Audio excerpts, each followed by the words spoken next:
নাইবা হলাম শিল্পী, একটু একটু ছোঁয়া তো লাগতে পারে, মানে একটুকু ছোঁয়া লাগে। হ্যাঁ আমি শিখেছিলাম 2 বছর, বেশি না। তারপরে বাবা আমার হারমোনিয়ামটাই বিক্রি করে দিলেন। কিন্তু ওই 2 বছরে যা শিখেছিলাম তাতে আমি সারেগামাপা অনেক ভালো শিল্পীদের থেকে বাজাবো। তার কারণ হচ্ছে ইন্দ্রনীলকে আমি জিজ্ঞেস করেছি, হ্যাঁ ইন্দ্রনীল বাজাও, বলে আমি তো বাজাই না, আমি গাই। এখন তো কত শিল্পী আছে, তাদের কত রকম বাদ্যযন্ত্র বেরিয়েছে, কত সিস্টেম বেরিয়েছে। গলা খারাপ হলে গলাটাও ঠিক করে দেয়, কিন্তু আমাদের রিডিংটা শিখতে হয়েছিল। এমন কোনো গান নেই, রেকর্ড নেই যা বাবা কিনতেন না, আর সেগুলো বাবাও শুনতো, সাথে সাথে আমিও শুনতাম। তাই আমার কিছু হলো 1000-এর উপর গান মুখস্থ। নচি বলছে আমি তার সাক্ষী। একদম অতুল সঙ্গীত থেকে শুরু করে, অতুল প্রসাদ থেকে শুরু করে, রজনীকান্ত থেকে শুরু করে, লোকগীতি থেকে শুরু করে, কীর্তন থেকে শুরু করে, রামপ্রসাদ থেকে শুরু করে, আধুনিক থেকে শুরু করে, চলচ্চিত্র থেকে শুরু করে, রবীন্দ্রসঙ্গীত, এ তো আছি।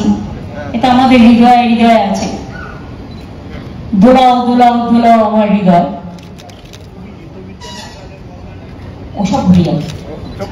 সৌগত মনে পড়ে দিচ্ছে তুমি। সেই জন্য গানের প্রতি একটা ঝোঁক বরাবরই আছে। না, আমার গানগুলো সবাই গায়। আমার প্রায় 100-র উপর গান অলরেডি রিলিজ হয়ে গেছে। কালকেও জাগো বাংলার প্রোগ্রামে 10 জন শিল্পী গিয়েছেন, তার মধ্যে নচিকেতাও গিয়েছেন। নচি খুব ভালো গিয়েছেন, অবশ্যই শুনবেন। রাঘবও গিয়েছেন, অদিতি মুন্সিও গিয়েছেন, শিরাদাও গিয়েছে, ইন্দ্রনীলও গিয়েছে, দেবজ্যোতিও গিয়েছেন, 2 জন নতুন শিল্পীও গিয়েছেন। সুতরাং কালকেরটা কালকে তোলা থাক। শ্রীভূমি পুজো নিজের নামেই নিজে অলঙ্কিত, নিজের নামেই নিজস্বিত, নিজের নামেই পল্লবিত, নিজ নামেই সুরভিত, নিজ নামেই সুশোভিত, নিজ মতেই নিজস্বতায় কাঙ্ক্ষিত, নিজস্বতায় সুশোভিত, বিকশিত, সঞ্জীবিত। কিছু আর বাকি রাখলাম না, অনেকগুলো হুয়া দিয়ে দিয়েছি মোটামুটি। সুতরাং আপনাদের মাধ্যমে জেলার পুজোগুলো কিন্তু আজকাল দারুণ করে। আমি পুরো বসে বসে টিভি গুলো দেখি। ব্লকের পুজোগুলো খুব ভালো করে, ভীষণ ভালো করে। তাদেরগুলো আমি দেখি, লক্ষ্য রাখি। অনেক সময় তারা কলকাতাকে কম্পিটিশন করে। এবং আমরাও পুজোতে প্রায় 48 থেকে 50,000 ক্লাবকে অনুদান দিয়েছি।